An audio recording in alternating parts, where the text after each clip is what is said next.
Good morning, everyone. Before I start the formal introduction, we are sure that we'll close this session by 12:30 because there is a very interesting keynote by none other than Mr. Bagchi, who is a co-founder of Mindtree. So definitely we'll close by in an hour's time or so that you get 10 minutes and then can get back to the main hall. There is a thin attendance, but we are not very surprised.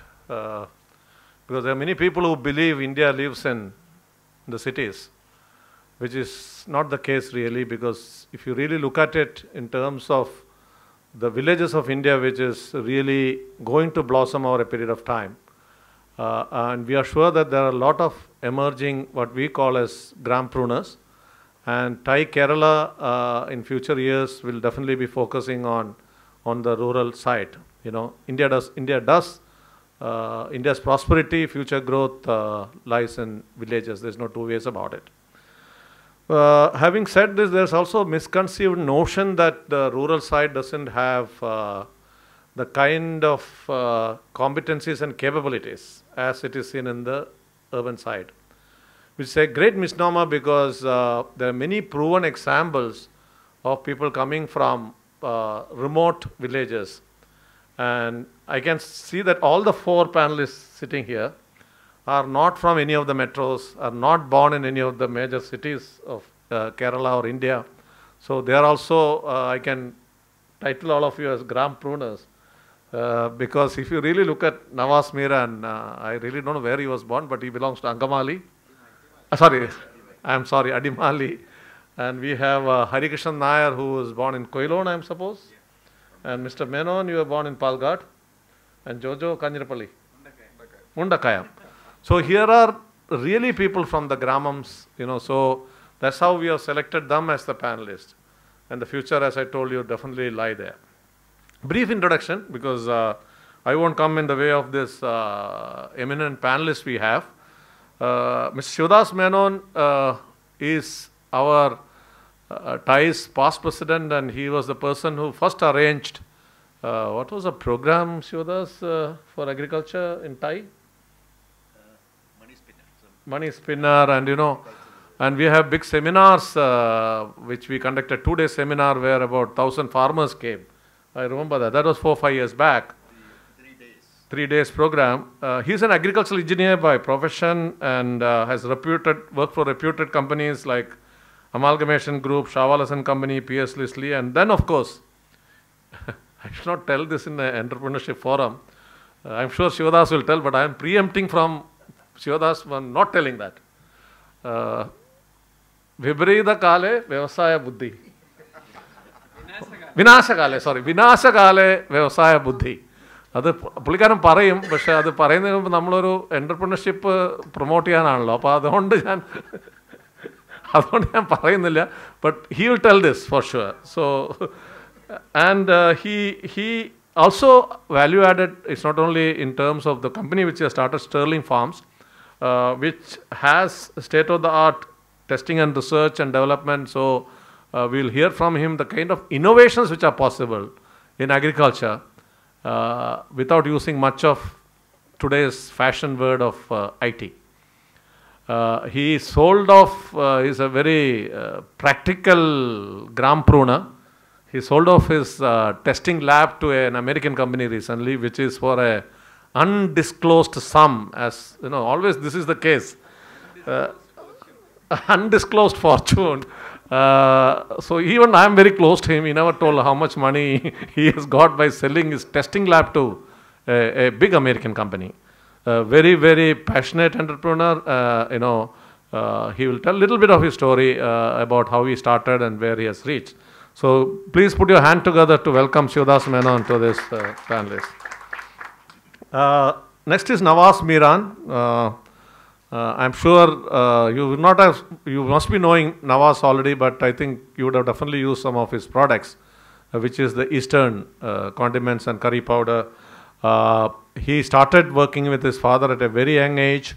I remember Nawaz telling that with his father, Senior Miran, he used to go in the delivery trucks to give those days spices to the dealers. And this is one of the very, very novel distribution strategies which Nawaz and his father implemented, which is well quoted in management schools, which is very unique. Because I am an MBA from IIM Ahmedabad, I always wondered how the hell we can have, how many trucks now, Nawaz? 740 trucks running all over the place and delivering spices to small retailers in the very remote gramams of, I can say now he has diversified into north and west and all east. I think you are still on the process. How can you do that? 740 trucks, and the basic point, he has to appoint people to count the cash, not the profits. See, this is cash, it's a revenue, not profits. So very, very innovative entrepreneur in terms of getting things. He was the chairman of Southern region for the Confederation of Indian Industry, has been very active in various forums, and very young and dynamic leader. And he also knows how to run a family business in a very coherent and grow together kind of a theme. Immediate past chairman I covered because like Parvati read out, I think he also has a lot of things, but in terms of his achievement, he's a serial entrepreneur, seeded, established and successfully running diverse businesses. His areas of, they should know, because because it's like even Narendra Modi is introduced to this thing, I have to give an introduction. Okay. You agree? Some of you may not know Nawaz, but anyway, I won't make it too long. I know your impatience levels, Nawaz, already. So he has been into textiles, ready-made garments, education, and a lot of social activities. Lots. Recently started a construction firm where he is taking charge of distressed assets, and I was talking to him. One of his employees, a lady, invested in, I don't want to name the builder, not fair on my part, where he went under. And because he heard the sob story of his own employee, and he's now taking charge of distressed asset and completing it to, to see that it's done, and the people are salvaged from that kind of thing. So a big round of applause again to Nawaz Miran, and welcoming you, Nawaz. Actually, it's not Parvati's mistake, I think it's organizer's mistake. Srinath Vishnu was supposed to come here. He's again from curry powder, Brahmin's curry powder, but his father took ill suddenly and he had to, call off it 2 days back. And I requested my close friend Jojo George Pottamkulam, who is the managing director of KCPMC. KCPMC is in the hills. He's a rubber planter himself. So again, a grampreneur in that sense. And apart from that, he is also handling the auction of cardamom. He has got a big auctioning company, and he also distributing agricultural inputs, fertilizers, pesticides, biochemicals to the various planters in the Idukki district. If I remember correctly, you worked with some bank earlier in Middle East. Which one? No, Citibank. HSBC Bank. So just imagine, so a grampreneur now is very happy, you can see from Jojo's face, smiling. No regrets, HSBC in Dubai there, Jojo? You can imagine Dubai life and now Kanjirapalli life and Vandamedu life. So the people who come from that kind of a position also to, and mind you, okay, his rubber estate is family business, but the company he heads, KCPMC, is a cooperative limited company, so it's not his own business. There are some 20 directors who are running the business. So you can imagine a person with a successful career, HSBC, in Dubai, coming to Kanjirapalli, coming to Vandamedu in Idukki, doing something which is related to rural business. So a big round of applause to Jojo. Thanks, Jojo, for coming and accepting our request at a very, very short notice. Finally, I think the cashew king. I wish you had distributed some cashews at least to this particular. Sorry, Hari. And all the new products. I mean, he has fantastic range. A very, very enterprising guy. I know Hari for a long time. He was the chairman of the CII, Confederation of Indian Industry, Kerala. Belonged to the big You all heard Ambika Pillai yesterday, correct? Okay, his first cousin. So he's from Koilon, belong to a family. I'm just searching for your profile is somewhere here. I'll get it soon. Hari, if you want to tell about something about yourself, I can do that. Anyway, jokes apart, I can get it here now. Where is Hari Krishnan Nair? He's there in this book, right? Yes, he's here. He's the president of Western India Cashew Company. He's the president. His brother lives in the US, who is looking after the business development. So this is a family business. His company, Western India Cashew, has won national awards for being the biggest exporter of cashews. So he's known well in the industry. He was the chairman of the Cashew Export Promotion Council. Now what Nawaz told, he has very innovative cashew products. Hari, have you brought some samples? No. I think next time don't make this mistake, okay? We would have loved to taste fantastic products. I think he is called the Pure Heart Nut Spreads, Pure Heart cashew nuts also, so coated. When you fly abroad, in the international airport new terminal, he has got a store. So go and buy the product. I'm not Placed in Walmart. Placed in Walmart, yeah. So he will talk more about it, and he Cashew Export Promotion Council, and then past chairman I talked. He's in the Food and Agriculture Panel and MBA from Indian Institute of Management, Rotarian, past roundtabler. Please put your hand together in welcoming Hari Krishnan Nair. He was the chairman of Cashew Export Promotion Council. I told that. Yeah. Normally I don't miss it all. Okay, now ladies and gentlemen, our format is like this. There's no PowerPoints. Absolutely, it is more of a panel discussion. So each one of them will talk for about 5 to 10 minutes, depending on their intensity of what you want to talk, but not beyond 10 minutes. And then we will, I have a set of questions to them, and we'll set the panel discussion. This is more of a very informal discussion. So guys, please, ladies and gentlemen, I say guys, after having heard Ambika Pillai, I don't want to differentiate the fairer sex. So basically, you can ask questions and make it more interactive. And I have been interacting with these youngsters. I can call them youngsters, though my senior is sitting there, Shivdas, but all others are much, sorry? Youngsters in mind. Young in mind, exactly. So I will, without wasting too much of time, let's start the discussions. And who would like to start? Okay, see, this is the problem with Indians. You show that and then you show that. But let me start with the youngest in the team, Mr. Shivdas Menon, and 10 minutes, Shivdas. Yes. That Vyavasaya Buddhi, I have actually taken it out. Good morning, friends. ഈ ഗ്രാമപ്രൂണർ എന്നെല്ലാം പറഞ്ഞിട്ട് ഞാൻ ഇംഗ്ലീഷിലെല്ലാം പറയാൻ തുടങ്ങിയ ബുദ്ധിമുട്ടാണ്. I made a mistake of wearing this jacket today, but let me blend. I hope everybody can understand Malayalam, isn't it? Anybody? Lakshmi, I think one of you. Okay. Not Lakshmi, there's Kalyan. Kalyan is there. Yeah, Kalyan. Yes, it's okay. Sorry, Kalyan. വിനാശകാല വ്യവസായ ബുദ്ധി എന്ന് ഞാൻ പറയില്ല. കാരണം എന്താ വെച്ച് കഴിഞ്ഞാൽ I had a success, I had a good innings in Kerala.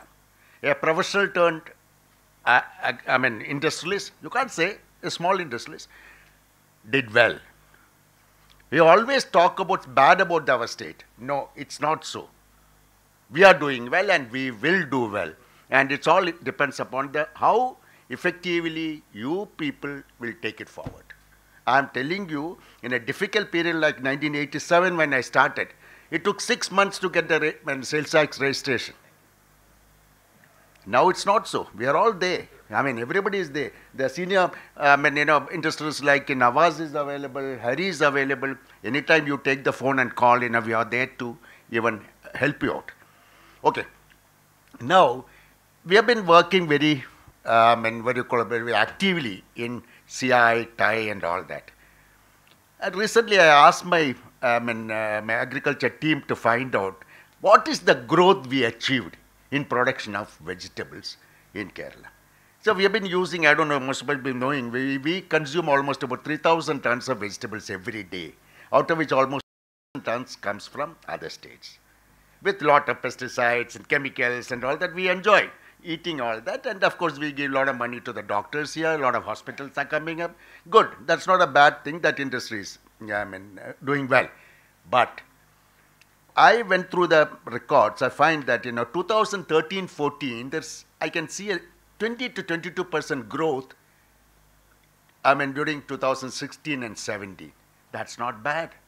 We used to get almost about 750 to 1,000 lorry loads of vegetables from other states every day. Now it has come down to about 350 to 400. Don't you think it's a big achievement? And I will tell you, the corporates, that organizations like CI, TiE and all has done an active job, very good job on this. And of course, a lot of support we received from the state government also, like Kerala State Horticulture Mission and all that. But that was there before also.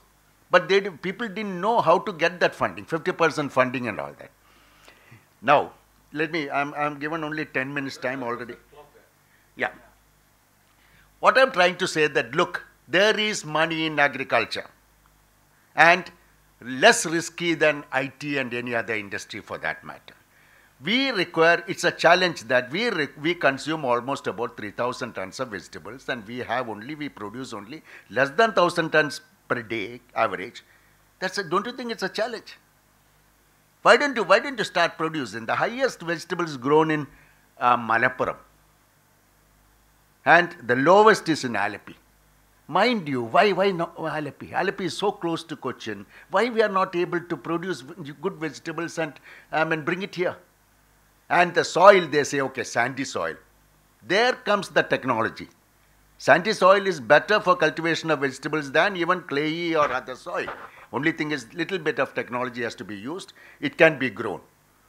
And greenhouse means, all rain shelter means you can take 3 crops in a year, which our farmers are finding difficult because of the heavy rainfall. So these are the things that have to be. And yesterday I was talking to Mr. Kurian, the managing director of the airport. I don't know, did everybody listen to him yesterday? Yes, okay. Now he grows vegetables in between the solar panels. So I was suggesting him, why not under the solar panels? It is possible. Because they say, okay, there is no sunlight.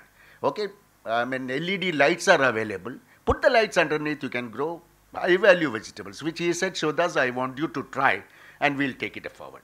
Good. And another thing, I do a lot of work in Sri Lanka. I've been invited by a shipping company there to join their board, form a company in agriculture business.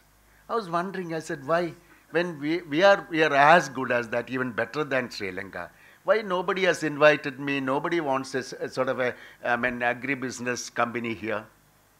I not yet decided whether to accept or not. For your information, the strawberries what you buy from Lulu, it's coming from Sri Lanka, not from our state. Don't you think it's unfortunate? We can grow that. Kodambuli. What is the English name of Kodambuli? Eh? Carcinia. Kokum. 80% of the Carcinia supplied to the industry here, it's coming from Sri Lanka. Why we are not able to grow? For that matter, Manyal of course, there are a lot of Manyala is grown in Maharashtra, even Kerala also. Turmeric. Good quality, but they've been grown. What I'm trying to say that the opportunity is plenty. Let us start working on that. There is money in agri-business, and don't hesitate to approach us. Certainly we'll be only happy to help you. There's no competition. But few more companies coming, that's not going to be a competition for me or my company. Likewise. Because we are totally different. We only help the farming community to introduce technology in agriculture. We produce high quality materials which is being exported, small quantities being sold in Kerala.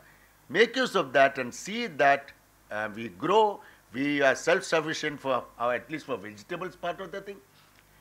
In the plantation area, sky is the limit. Unfortunately, I am not competent to talk on that. There is a sort of a limitation because in the plantation area, non-plantation crops cannot be cultivated due to some reason. That's a government decision has to take. If the government takes a decision to get things done, sky is the limit. And I don't want to spend, I think 10 minutes. About 3.5 minutes. But I think it's okay. I'll tell you I expect questions from you. I'm prepared to answer. Thank you very much. Even in the inaugural, I told there's no failed entrepreneur, there's only failed enterprise. So that's the difference. And when you especially go to GRAMPRENEURS, definitely there will be challenges which we will discuss in the panel. Who is the next volunteer to talk? I think, yeah, Nawaz Miran. So, Nawaz.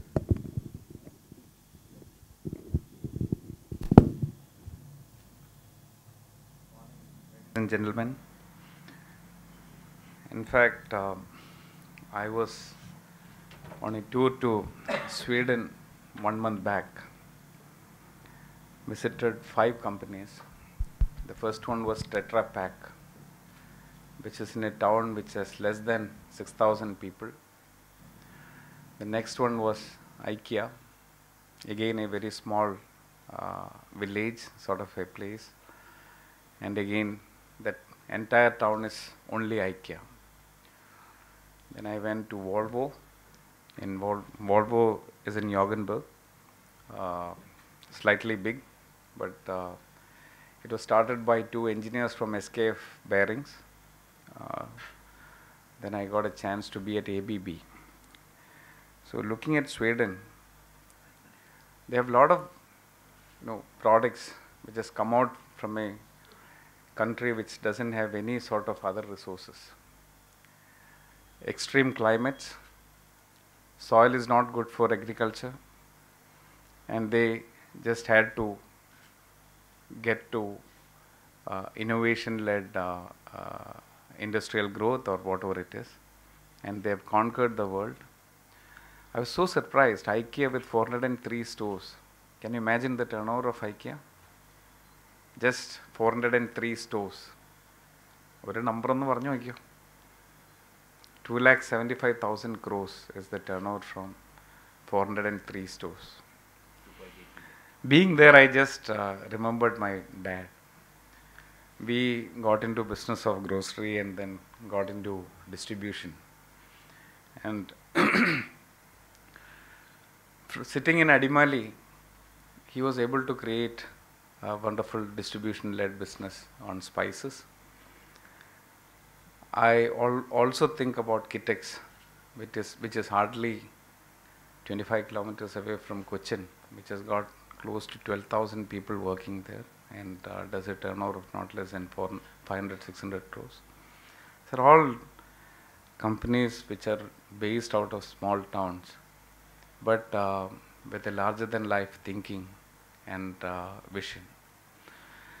So to me, since I'm heading the entrepreneurial committee on startups nationally in CI, I've seen a lot of entrepreneurs coming up with amazing ideas, but fail to get it implemented on the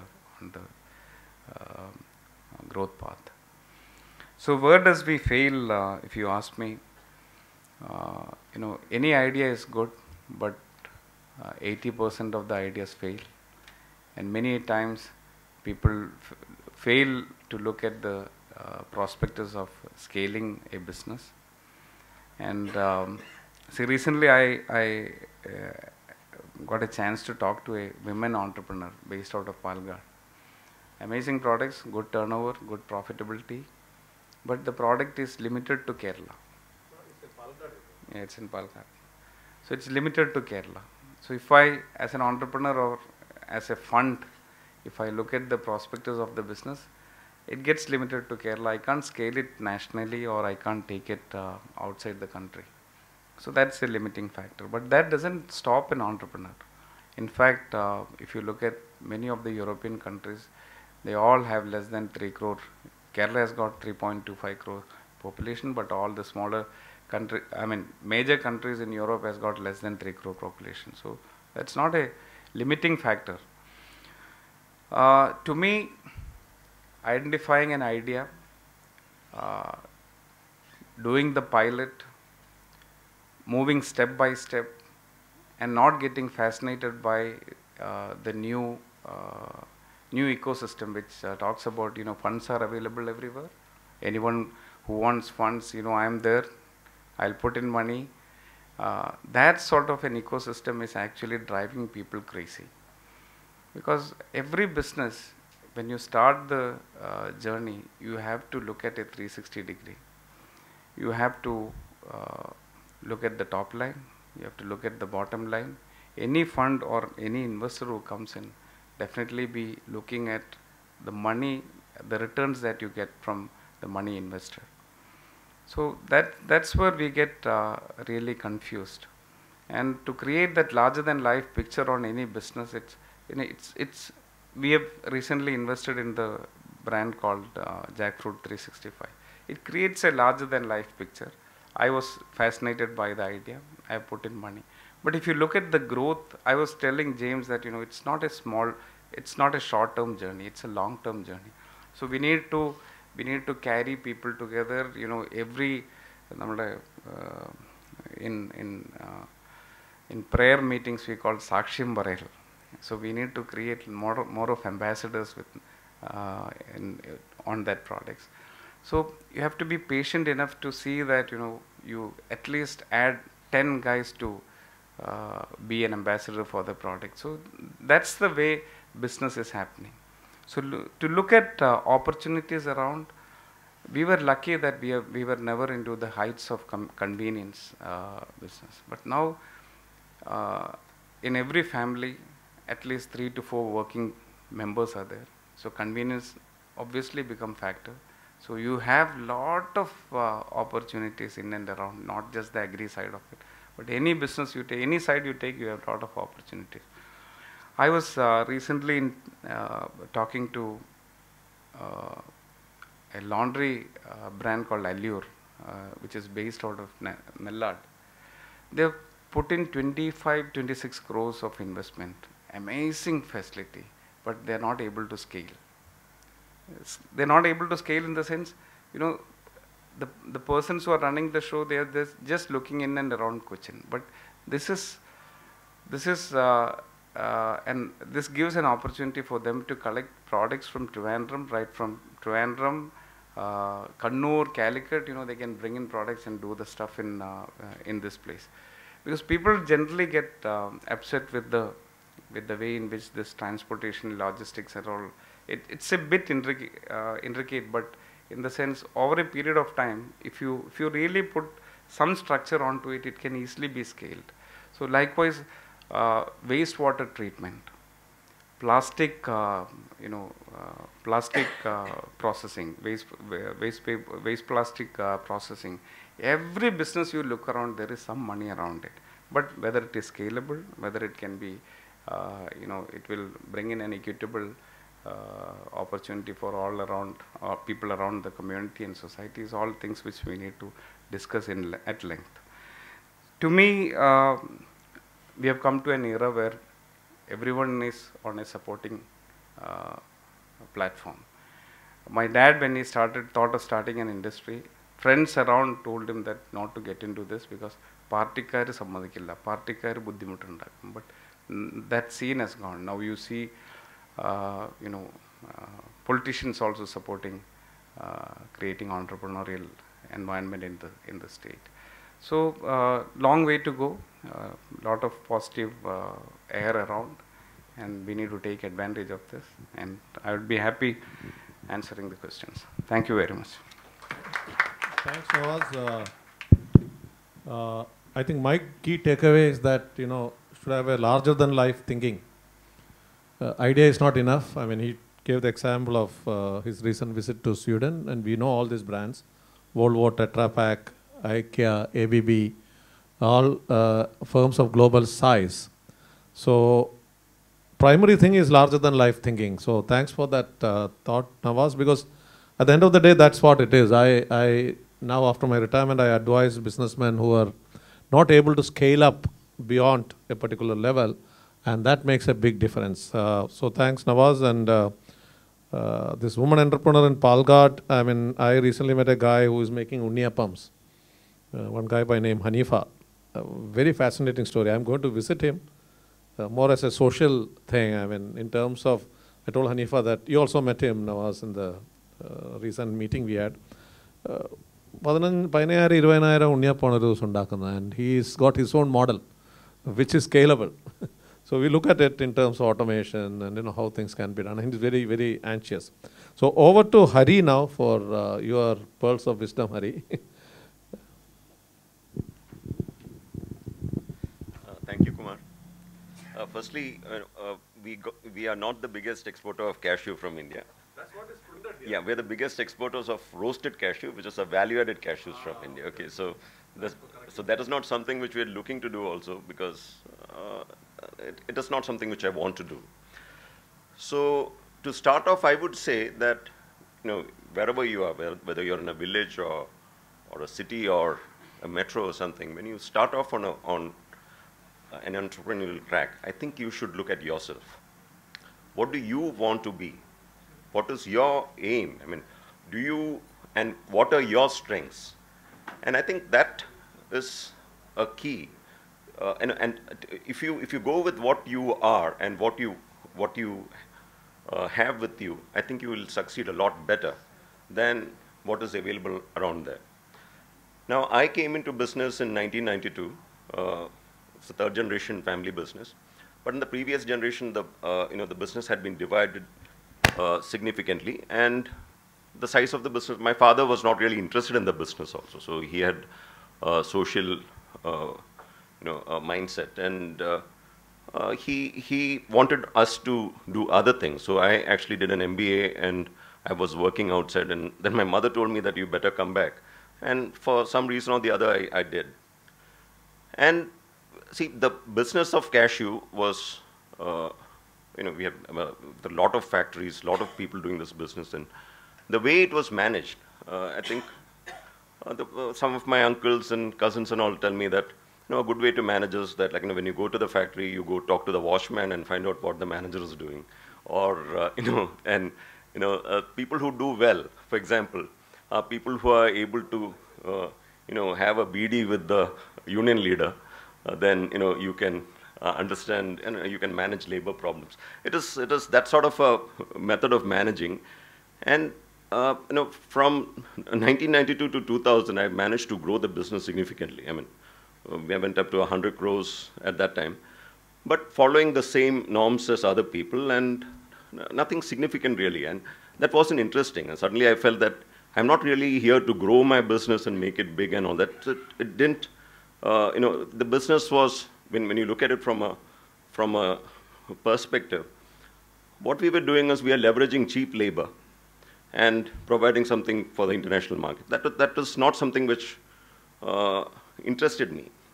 So I thought, let us change the business and try to do what the SAIP is doing with our business, and what is being done in America, what is being done in other places with what is happening here, and let us do that. And once we started changing to that, that thing. At that time, India's value-added cashew exports was about 1 crore or something in 2005. And I think, we are doing 90% of India's value-added cashew exports now.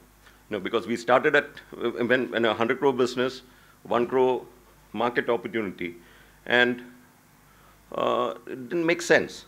But then when you look at the world market, then it makes sense, and what is possible. So the second thing, I think, after looking at yourself, what you have to also do is to find out the resources that you have. We were in a place in the center, world center of cashew, is Kollam. So we had the resources, in the sense, we can buy cashews from everywhere. It is very easy. So we looked at that as the opportunity, and we went into it. Now recently, I mean, in the nuts industry, we also import almonds and supply to the Indian market.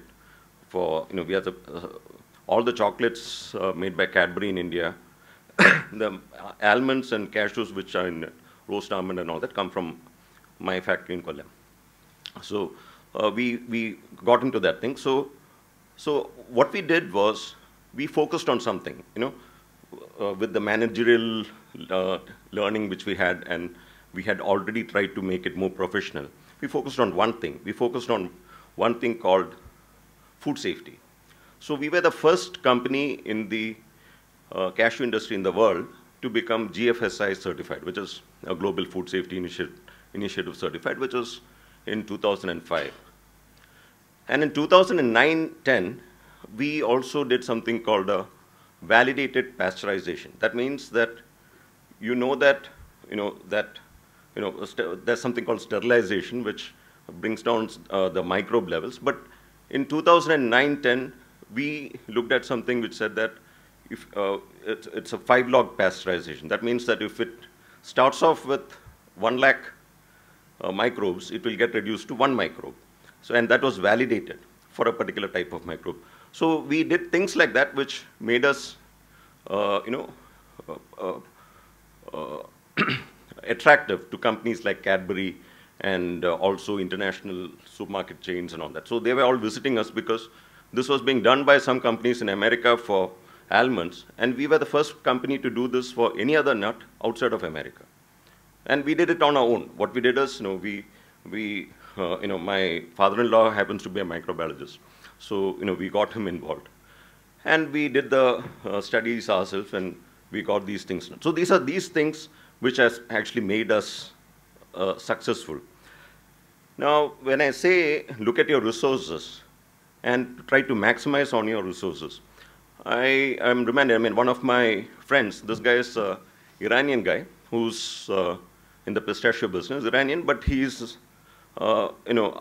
in Europe. So we've done a lot of business together. In fact, we are sharing a booth together in Germany next month. So this guy was saying that in America, all the farms are looking at yield per acre. That means they say that you need so many pounds per acre. So that's the way they look at it. Whereas in Iran, land is available, but water is not available. So when the Americans talk about yield per acre, these guys cannot understand it. They look at it, and they should look at it, and they look at it in terms of yield per 1,000 liters of water. So when we do something in our facilities also, in Kerala, we have fertile land, we have water. Maybe the cost of land is something which is there, so we need to look at it as amount of rupees which we can get per acre, or maybe we should look at it in terms of per person, because manpower is lacking. Number of, how much money can we get per person who's working there, etc. So this is something which we need to decide when we start off on a business, in a village or in a small town in Kerala. And the third thing is the market. Like I said, when we went into this, it was a small market. Now we have, I think, more than 200 crores of value-added cashew exports. So, and it's, so when you look at, when you start off, you can't, it's not easy. For us, our first customer, which was General Mills in America, was important. That got us a business of about 70, 80 lakhs or something per year. And then it has grown. That business is now about more than 25 crores or something. So getting that customer is important. So when you're starting off, maybe that customer can be a government organization, but I think that is very unreliable. The second is that you have large corporates who may be buying from you. For example, I think, we have a lot of Ayurveda here, and I think Ayurvedic, ingredients are lacking. So tying up with people and making some of those ingredients, growing without the, the heavy metals and things like that, that could be something which works. So when you're supplying to large companies, you should also make sure that they can use it and they can make money out of it. Otherwise, your business will fail. So the takeoff, what I want to leave you with is 3 things. Firstly, look at yourself. What do you want to do? And that is important. That, makes your business successful.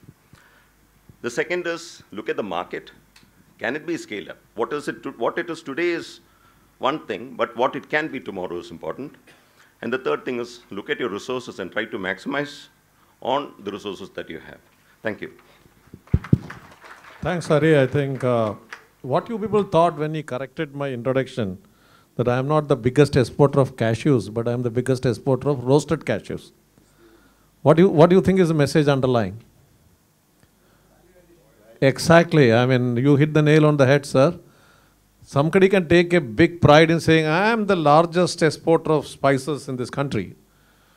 but what is the value you add? Finally, at the end of the day, it's value addition. So I think it was good correction, Hari. And then another thing he told, nammude saipu cheyyunnathu, sorry for 2-3 people who don't understand, saipu cheyyunnathu, what is that foreigner doing?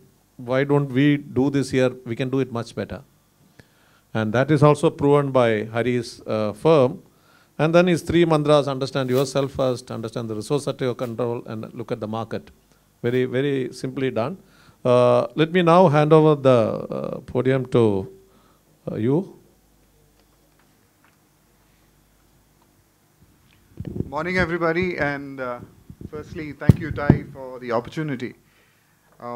Unfortunately, I don't have any pearls of wisdom to share with you, but I think I can come to you today with a story from up in the hills. This is a story of a group of hardworking farmers, and this is a story about cardamom. Okay, now the story goes back to around the 60s, where trade unionism, a lot of issues with plantations with respect to availability of inputs, marketing of their produce. Everything is extremely difficult in these conditions, they were difficult in these conditions back in the 60s. Now, this is where the setting is. And there, you have these groups of farmers, 50 farmers or 50 plantation families, to be precise, from the Kerala side and also from the Tamil Nadu side. Why Tamil Nadu? Because if you look at the history of cardamom, the majority of the plantations in the early days, though it's a little skewed now, I think about 80 to 85% of the plantations were done by the Tamils in the hills. So, along with the Tamils, we had the Grow More movements and other social action movements from the plains where people moved up to the hills and started cultivation. So we had a sort of a distribution skewed in favor of the Tamils of cardamom planters up in the hills. So they came across this great need to stand together to get their activities done, and which is the start of this great entrepreneurial journey, which started with the Kerala Cardamom Growers Union. You've heard of unions that is prevalent among labor unions, but then this is this union about cardamom growers, which came about in 1969. So the primary purpose was, let's say, self-protection, coordinated action against all kinds of elements, including human. But then they went on to further realize that this particular union of farmers could get them a lot of things that is absolutely required for their existence up in the hills, and also to further their commercial activities.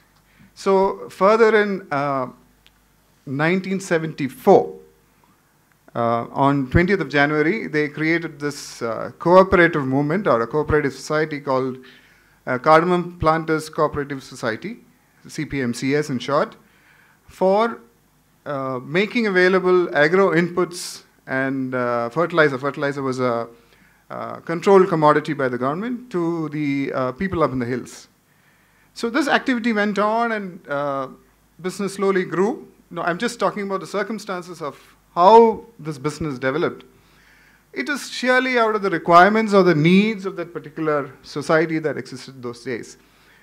And the initial activities were primarily focused on distribution of agro inputs, which is largely focusing on the cardamom plantations, and we went on to other areas like tea and other plantations also, which is when they further realized the need to get together there and market their produce. Plantations, as we call it, need not be so large as we make it to be. Most of the planters are 2-acre, 3-acre, 5-acre, 10-acre plots, and they had huge difficulties in marketing their produce across to people in the north. Cardamom is this particular commodity where it is grown in the south and consumed largely in the north. And the biggest consumption population, if you look across the world, is in the Middle East. And it is also very unique in nature, which is probably known to us, a few of us at least, that the major producing countries are just two in this entire world. We've got Idukki district in Kerala in the Western Ghats, and we have Guatemala in Central America. So between these two producing regions, we have around 50,000 metric tons of cardamom, approximately equivalent production in India and up in Central America. So this is basically the nature of what required to be done with marketing of cardamom. You need to get it across to people who actually consume it. We don't eat or consume too much of cardamom down in the south. But if you look at the consumption of cardamom up in the north, they consume around 30,000 metric tons of cardamom. And all of this cardamom is produced in two taluks, Udumbanchola and Pyramid, in Idukki district of Kerala. It's amazing. The product is amazing. I am not dwelling on the qualitative parameters. Okay, so this particular need to get the product across to the markets is how we created this platform of auctions. They came about a system of creating auctions for the produce to be marketed to traders who come in from the north. Earlier the traders used to go to each of these farms and quote any price that you want, and the farmers would sell it depending on what their need was, not based on the quality.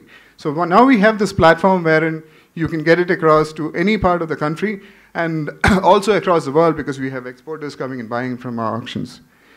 So that was the second business division that was created. First you had the agro inputs division, then you had the auctions divisions, which further went on to say that in the auctions they started playing around with the buying process.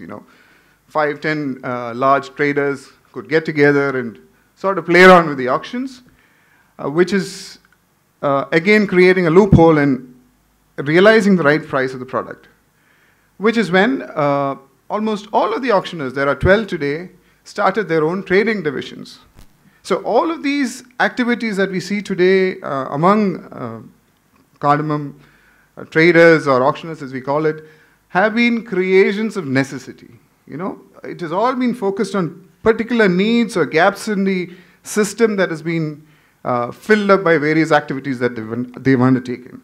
So now we have the trade division, which is basically ensuring that the final value realization of the commodity is right for the farmer. You'll be surprised if I tell you that Kerala is particularly good in making sure the end value realization or the market or the farm end realization to the farmer is the highest in the world. Now you'll be surprised if it is more than 98%. Now I can say that for sure for at least two commodities, natural rubber and cardamom. Now there are instances at the auctions at which you have a period in which the auctioned average sometimes rules higher than the wholesale markets in Delhi.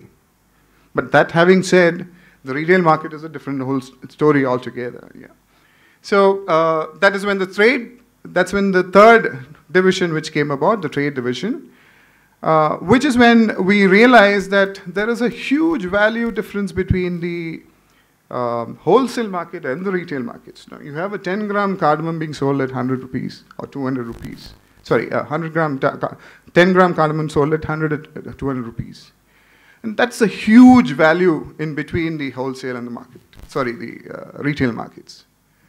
Which is when, again, we sat down and realized that probably we need to brand it and take it across to customers.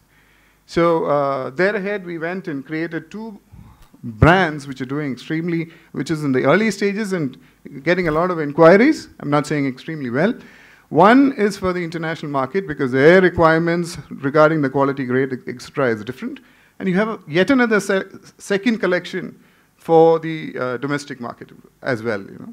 So that's another division that we created. I'm just trying to bring about the sequence of events that led us to some sort of activity or a business division being created purely out of existing needs in the market.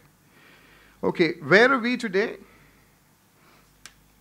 We are today at approximately 250 crores. We've been continuously providing dividends of 30% or more to our shareholders. We provide, or we create an earnings per share of at least 20 rupees every year for our 10 rupee shares. And what is next is basically a question that our community has been asking us continuously. Where do we lead from here? Like a lot of people have been pointing out, there is a lot of opportunity, we believe a lot of opportunity in perishables. Now that is one dangerous area which a lot of people are difficult to tread into because of the inherent risks that are associated with perishables. Now what do we need to do with perishables? We need to ensure that we can process them at the primary levels. We have basic pack houses and cold stores if possible. Create a logistical chain to get it to the market. We had Shivadas talk about vegetable production in the state. Now, producing is not a difficult task as far as we farmers are concerned. That's what we understand well enough. In fact, you'll be surprised to know that most vegetables that we consume on a normal daily basis can be produced at less than 10 rupees. So production is not a challenge anymore, as all of us would realize if at all you are into agriculture. But getting into the markets, getting it into markets in readily consumable forms, ready to cook, ready to eat forms, is basically where our challenges are. And being rural entrepreneurs, what do we lack? There are two basic things that we feel that we lack. Number one is exposure. Because of our inherent nature of where we are located, we would call exposure as how we would see the rest of the world.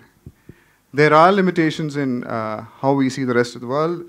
We don't possibly understand the requirements to the fullest of extent. The other one being visibility, which is where how other people sees us. You know, we're not very vocal in what we do and bringing us across to the broader stage.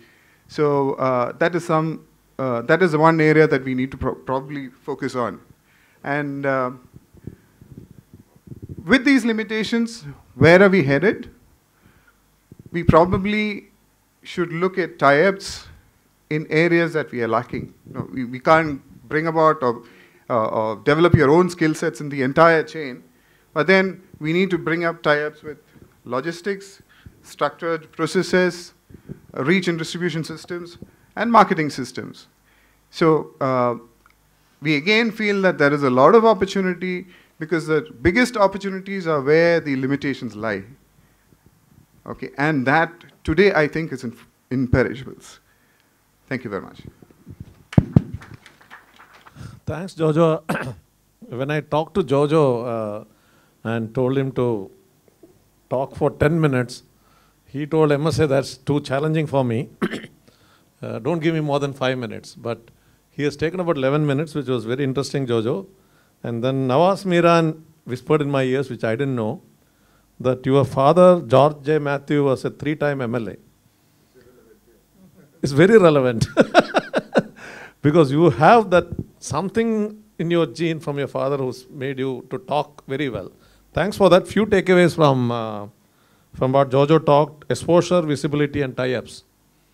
I fully agree with him. I think this is a good direction for TiE Kerala also, because if you really look at, I mean, Shivadas and I were panelist speakers in one of the we talk about SMEs. This was a micro entrepreneur summit. Micro, real micro. And mind you, the Unniyappa manufacturer whom I have fallen in love with him, Hanifa in Palghat, he was writing down everything what Shivadas Menon spoke, I spoke in that summit.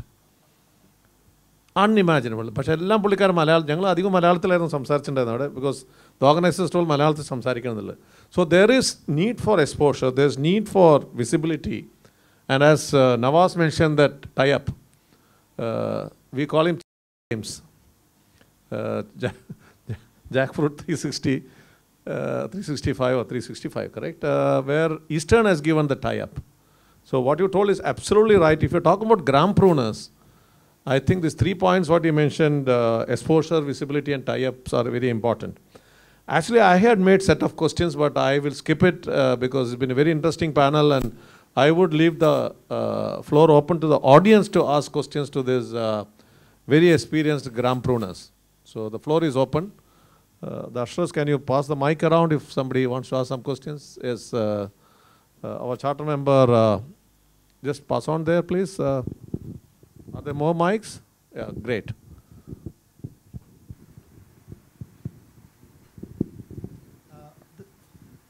This is a question to Shivdas and Jojo. Shivdas, you say that there's money to be made in agriculture. I'm losing money in agriculture. Probably it's because I'm doing things wrong. I'll tell you of a case. A friend of mine took on leads around 10 acres of land in Tamil Nadu, cultivated tomatoes. The first year he made tremendous money. Second year he lost everything because the prices crashed. There are certain things which you cannot control, like the price, the weather, and pest infestation. How do we all these uncontrollable factors and still make money? I think I'll start. First of all, the reason for his failure, he has not paid the experts like us. Yes, yes. I said, you know, the technology, I'll tell you, you should know how to go about with it. Discuss with the experts in that. Then, of course, that problem is there. Price goes up and comes down, 130, 140 rupees. Last year, the tomato price has come down. That, of course, in every market, every product that is there. But certainly, now if you have a proper marketing arrangement, taking the produce from there to the market properly, that is important. We are failing in that. What he mentioned is that. So what I thought is we must have a sort of a cluster formation, 10, 15 people jointly doing it. They want some produces tomatoes, then some vendakya, and all that. See, take it to a central processing center where it is washed, cleaned, graded, packed, and set cold storage. There's another thing we don't have.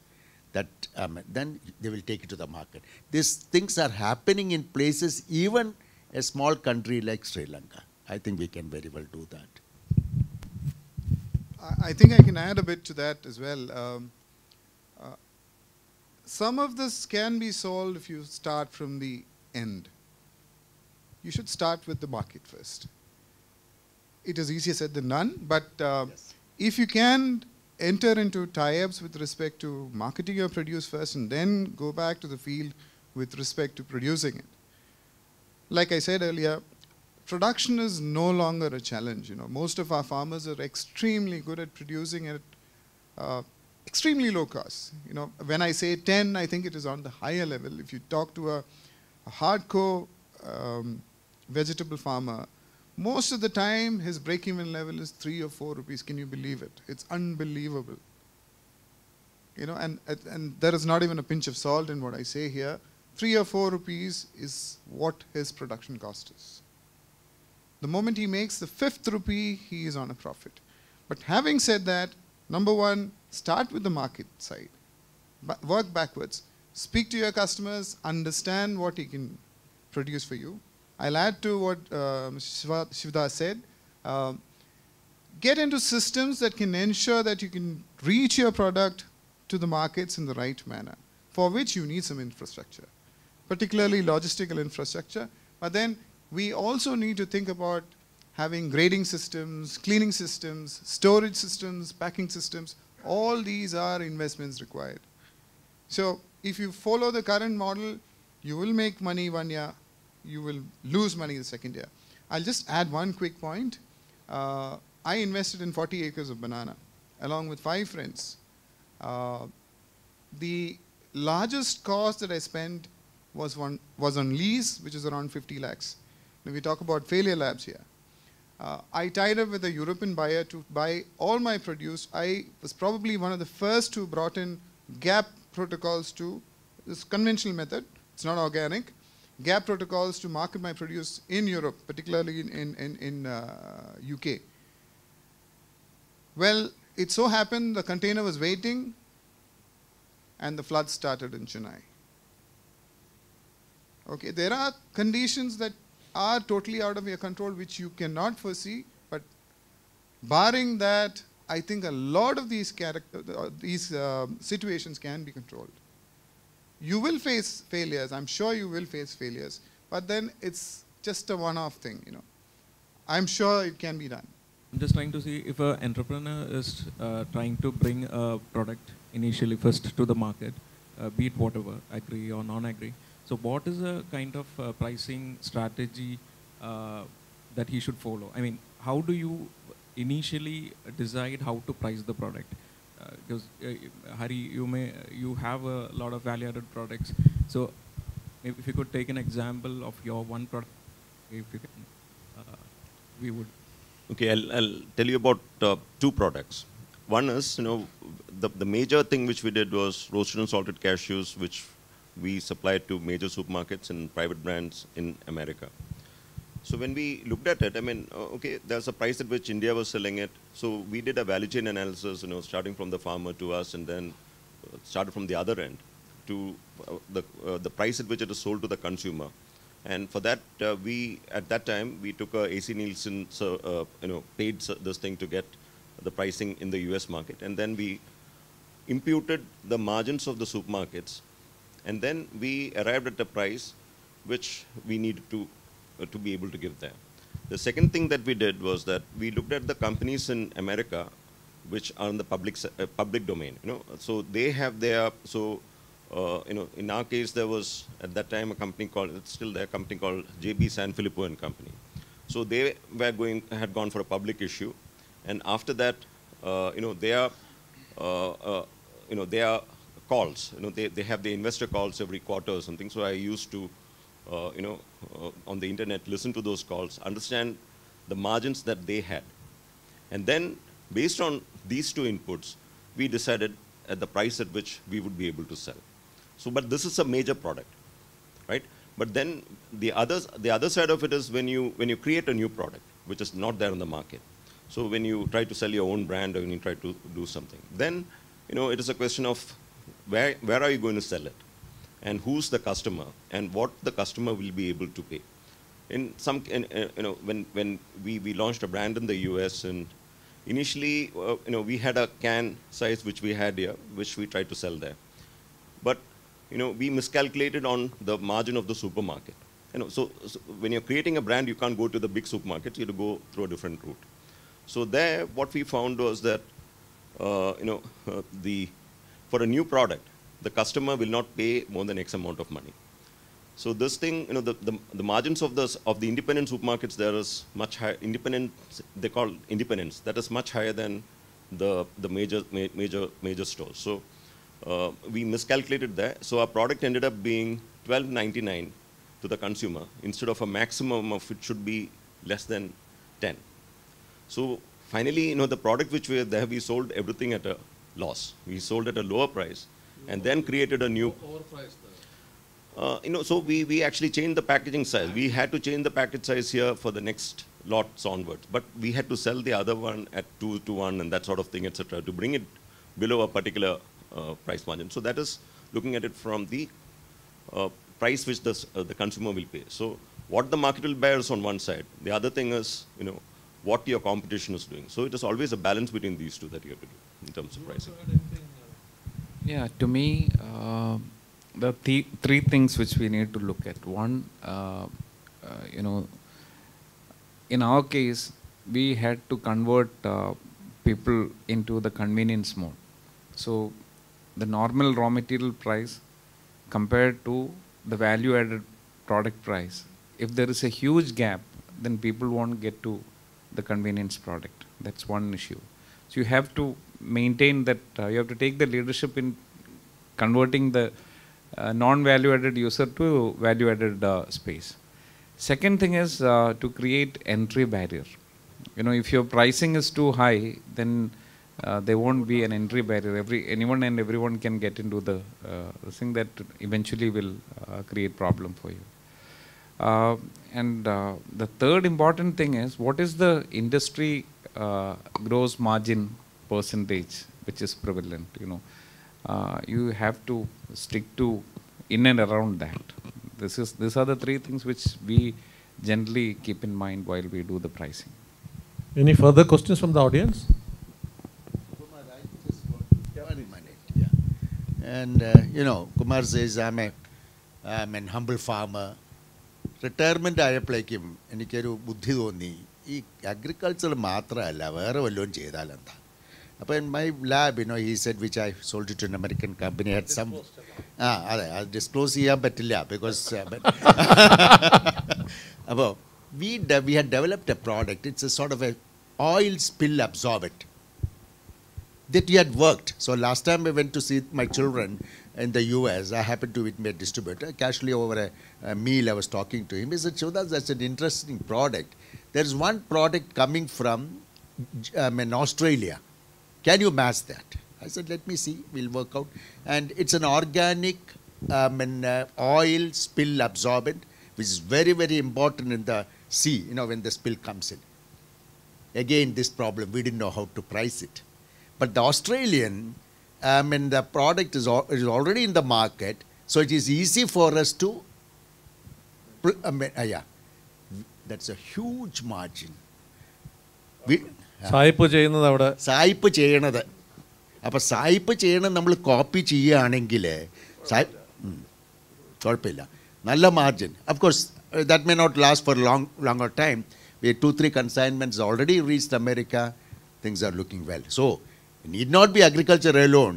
This is again made in a small village near Pollachi, a combination of organic products.